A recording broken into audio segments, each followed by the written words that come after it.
జనరల్గా హిందువులకి రాముడు అంటేనే ఓ సెంటిమెంట్. సో దీనికి సంబంధించి అయోధ్యలో మనం చూసుకోవచ్చు. అయోధ్య రామ మందిరం అనగానే మనందరం కూడా ఎంతో హ్యాపీగా ఫీల్ అవుతుంటారు. హిందువులందరూ కూడా ఎంతో సంతోషంగా ఫీల్ అయ్యారు. గుడి నిర్మించినప్పుడు కూడా ఎంతో సంతోషంగా ఫీల్ అయ్యారు. అయితే దాన్ని ఎంతోమంది అక్కడికి వెళ్ళి చూడలేరు అనే ఉద్దేశంతో కావచ్చు, లేదంటే కొంతమంది హిందువులకి దీన్ని చూపించాలి, కొంతమంది ఎందుకంటే ఒక ఎగ్జిబిషన్లా పెట్టుకుంటే బాగుంటుంది ఆలోచనతో కావచ్చు. విశాఖ ఆర్కే బీచ్లో దీన్ని అయితే కొంతమంది నిర్వాహకులు అయోధ్య రిప్లికా రామ మందిరం నుంచి ఆ మోడల్ రామ మందిరం అయితే ఇక్కడ ఏర్పాటు చేశారు. సో దీనికి సంబంధించి ఇప్పటికీ ఒక ₹50 టికెట్ పెట్టి, సో అంటే ఎవరైతే సందర్శనార్థం ఏంటి రామ మందిరం సందర్శనార్థం వస్తారో వారికి ₹50 టికెట్ కూడా పెట్టడం జరిగింది. సో ఎంతోమంది భక్తులు కూడా వచ్చి ఒక రామ మందిరాన్ని అయితే సందర్శిస్తున్నటువంటి పరిస్థితి అయితే ఉంది. సో అయితే దీనికి సంబంధించి రీసెంట్గా ఈమె ఒక 3-4 డేస్ నుంచి కూడా వివాదం కూడా చెలరవుతుంది. వీళ్ళందరూ కూడా ఈ నెల 29వ తేదీన రాములవారి కళ్యాణం పేట భద్రాచలం ఏదైతే మనకి ఎంతో పవిత్రంగా తెలుగు వారందరూ కూడా పవిత్రంగా భావించే భద్రాచలం రామమందిరం నుంచి వేద పండితులు వచ్చి కళ్యాణం చేస్తారని ఒక ప్రచారం జరిగింది. దానికి సంబంధించి సుమారు ₹3,000 టికెట్ కూడా పెట్టారని చెప్పేసి ఒక ప్రచారం అయితే ప్రస్తుతం జరుగుతూ ఉంది. సో దీనికి సంబంధించి ఇప్పటికే విశాఖ 3 టౌన్ పోలీస్ స్టేషన్లో కేసు నమోదైంది. అదేవిధంగా భద్రాచలం ఎవరైతే ఎండోమెంట్ ఆఫీసర్ ఆయన కూడా రియాక్ట్ అయినటువంటి పరిస్థితి ఉందో, ఇటు పరిస్థితిలో మాకు సంబంధం లేదు, మమ్మల్ని ఎవరు సంప్రదించలేదు, మేము కూడా అక్కడికి వెళ్ళి ఇటువంటి కళ్యాణం చేసే పరిస్థితి అయితే లేదని చెప్పి కూడా వాళ్ళు కూడా స్పందించలేదు. సో అయితే అసలు ఏంటి వివాదం ఏంటి, ఎందుకలా ప్రచారమా, ఇది నిజమా అనేది కూడా తెలుసుకునే ప్రయత్నం చేద్దాం. ప్రస్తుతం మనకి ఏదైతే విశాఖ ఆర్కే బీచ్లో అయోధ్య రిప్లికా రామ మందిరాన్ని ఏర్పాటు చేశారో ఆ నిర్వాహకులు మనతో ఉన్నారు. ఒకసారి వాళ్ళతో మాట్లాడే ప్రయత్నం చేద్దాం. అసలు ఏంటండి ఇది వివాదం ఏంటి, అసలు ఈ ₹3,000 టికెట్ ఏంటి, భద్రాచలం ఆస్థాన వేద పండితులు వస్తారని చెప్పేసి రాముల వారి కళ్యాణం చేస్తారనే ప్రచారం జరుగుతుంది. అసలు ఎంతవరకు వాస్తవం ఇది? జై శ్రీరామ్ సార్. టికెట్ ప్రైస్ అయితే మనం అయితే అఫీషియల్గా ఏమీ రిలీజ్ చేయలేదని మొత్తం ఉచితంగానే పెడదామని డిసైడ్ అయ్యండి. కళ్యాణం అయితే 29th ఫిక్స్ చేసాం డేట్ అయితేనే, ఇంకా అరేంజ్మెంట్స్ అయితే ఇంకేం చేయలేదు. దీనికంటూ భద్రాచలం ప్రింటింగ్ మిస్టేక్ వల్ల భద్రాచలం పండితుల చేత అని మేము చెప్తే ఆస్థాన పండితుల చేత అని మన ప్రింటింగ్ అయిన 7 డిజిటల్స్ బాలు గారు వేస్తారండి. వాళ్ళు కూడా రెక్టిఫై చేసుకుని తప్పు మేమే చేసామని చెప్పారు. దీనికి భద్రాచలం నుంచి ఈవో గారు కూడా ఫోన్ చేయడం జరిగింది. మాతో పర్మిషన్ లేకుండా మీరు వేయడం తప్పు కదా అని చెప్పారు. టైపింగ్ మిస్టేక్ వల్ల ప్రింటింగ్ మిస్టేక్ జరిగిందని మేము కూడా చెప్పేసి మాట్లాడామండి. సో మీరు ఇప్పుడు కూడా భద్రాచలం పండితులు అని చెప్తారు, అంటే మీకు తెలిసిన పండితులు అంటే ఆస్థాన పండితులు? మాకు తెలిసిన రామలింగేశ్వర శర్మ గారు వారి ఆధ్వర్యంలో వాళ్ళు తీసుకొస్తున్నారండి పండితుల్ని. భద్రాచలం నుంచి దేవస్థానానికి దీనికి సంబంధం లేదంటారు. సో అంటే మిస్టేక్ ఎక్కడ జరిగింది? టైపింగ్ మిస్టేక్ అండి, ఓన్లీ ప్రింటింగ్ మిస్టేక్ అయింది. అంటే మరి అలా అయితే ప్రజలు తప్పుదో పట్టించడం అవుతుంది కదా ఇదంతా కూడా.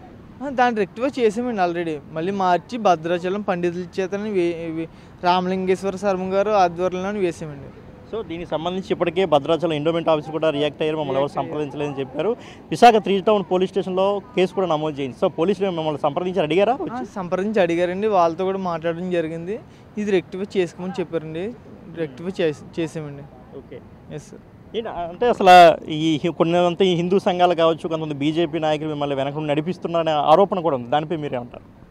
ఇది సనాతన ధర్మం కోసం విశాఖ తీరంలో ఏళ్ళని వేసాము సార్. ఇది ప్రజెంట్ అయితే దీనికి కూడా ఎంట్రీ టికెట్ కేవలం ₹50 పెట్టాం. అది మెయింటెనెన్స్ పర్పస్. దీనికంటే చాలా బడ్జెట్ అయ్యింది. జనాలు ఇబ్బంది పెట్టాలని కూడా ఎప్పుడు డబ్బుల గురించే పెట్టలేదు ఇక్కడ. ఓన్లీ సనాతన ధర్మం కోసం ఉత్తరాంధ్ర ప్రజలకు అయోధ్య రామ మందిరం వెళ్ళలేరు కాబట్టి ఇంత దూరం తీసుకురావడం అయితే జరిగిందండి. అంటే ఈ ఒక టికెట్ లాంటిది పెట్టి కూడా భారీగా వ్యాపారం చేస్తున్నారు ఇక్కడ అని చెప్పేసి కూడా ఆరోపణలు ఉన్నాయి, దానిపై ఏమంటారు? టికెట్ అంటే ఇది అయితే వ్యాపారం కాదు, ఓన్లీ సనాతన ధర్మం గురించి హిందూ ధర్మం కాపాడాలని వేసేవండి కేవలం. అంటే మీది ఏమైనా ఒక ట్రస్టా, లేదంటే మామూలుగా మీరు ఒక ఎగ్జిబిషన్స్ టైప్ అటువంటి ఇట్లా చేస్తుంటారు? ఎగ్జిబిషన్ టైప్ కాదు సార్, ఇది ఓన్లీ మా శ్రీ గరుడ రామ మందిర్ అనే మా గ్రూప్ అయితే వేయడం జరిగింది. అంటే ఇప్పటి వరకు ఏమైనా కేసులు పెట్టినట్టు మీకు చెప్పారా? మిమ్మల్ని స్టేషన్కి రావాలని, కోర్టుకి రావాలని చెప్పి ఏం చెప్పారా? స్టేషన్ నుంచి 3 టౌన్ నుంచి ఫోన్ చేశారండి. మా బావగారు అయిన దుర్గాప్రసాద్ గారు మొత్తం మాట్లాడారు వాళ్ళతో. ఆయన బయట ఉండడం వల్ల ఈవేళ నైట్ కంటే రేపు మార్నింగ్ అని వస్తారు, రేపు మార్నింగ్ వచ్చి మాట్లాడతారు సార్. సో అయితే ఇప్పుడు అంటే ఈ యొక్క మీడియా ముఖంగా మీరు ఏం చెప్పాలనుకుంటారు? అంటే ఇటువంటి టికెట్ కానీ ఈ కళ్యాణానికి టికెట్ బుక్ చేసుకోవాల్సిన అవసరం లేదు, భద్రాచలం వేద పండితులు కూడా రారు అని చెప్పదలుచుకున్నారా? భద్రాచలం దేవస్థానం నుంచి అయితే పండితులు రారు సార్. అది అయితే మేము ఎక్కడా కూడా చెప్పలేదు, చెప్పించలేదు సార్. అది ఓన్లీ రూమర్ స్ప్రెడ్ అవ్వడం వల్ల అలా చెప్పారు. భద్రాచలం పండితులు అయితే వస్తున్నారు, బయట పండితులు దేవస్థానానికి దీనికి సంబంధం లేదు సార్. దీనికైనా ప్రింటింగ్ మిస్టేక్ అని బాలు గారు కూడా ఎక్కడ ఉన్నారు, ఆయనతో మాట్లాడదాం. సో అంటే ఇప్పుడు ఈ యొక్క 3,000 రూపాయల టికెట్ కూడా లేనట్టేనా, ఇంకేమైనా టికెట్ ఉందా? టికెట్ అయితే ఏమీ లేదు సార్, అంటే ఎవరైనా ఫ్రీగా వచ్చి కళ్యాణం చూడొచ్చు. సార్. ఓకే, ఏంటి ఆ రోజు ప్రత్యేకత ఏంటి అసలు ఆ రోజు పెట్టడానికి? ఆ రోజు అంటే మామూలుగా ముహూర్తం డేట్ చూసి మంచి రోజుని పెట్టారు. ఉదయం అయితే అభిషేకం, మళ్ళీ నైట్కి కళ్యాణం జరుగుద్ది. అంటే అసలు ఇప్పుడు మీ నేటివ్ ఎక్కడ, స్పెసిఫిక్గా భద్రాచలం పండితులు అని ఎందుకు అసలు మెన్షన్ చేయాల్సి వచ్చింది? మా గురువు గారైన రామలింగేశ్వర శర్మ గారు ఉన్నారండి, ఆయన ద్వారా వస్తున్నారండి అక్కడ నుంచి. ఓకే, సో ఆయన నుంచి ఏమైనా రెస్పాన్స్ వచ్చిందా? ఎందుకు ఇలా పెట్టారు, నా పేరు పెట్టినా సరిపోయేది కదా, ఎందుకు ఇలా?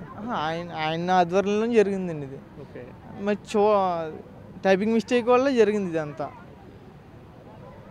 సో ఇది ఎటువంటి రాములవారి కళ్యాణ్కి ఎటువంటి టికెట్ లేదు. అదేవిధంగా మనం చూసుకున్నట్లయితే భద్రాచలం దేవస్థానం వేద పండితులు కూడా రావడం లేదు. అంతా కూడా జస్ట్ ఒక టైపింగ్ మిస్టేక్లో డిజిటల్గా మేము ప్రచారం చేసేటప్పుడు జరిగిన మిస్టేక్ తప్ప ఎటువంటిది అంటే ప్రజలు మోసం చేయాలని ఉద్దేశం కాదని చెప్తున్నాం. అదేవిధంగా పోలీసులు కూడా మాట్లాడినప్పుడు రెక్టిఫై చేసుకుని వాళ్ళు కూడా చెప్పారని అయితే ఈ యొక్క ఏదైతే అయోధ్య రిపుల్గా రామ మందిరం ఉందో అక్కడ నిర్వాహకులు మనతో చెప్తున్న పరిస్థితి ఉంది.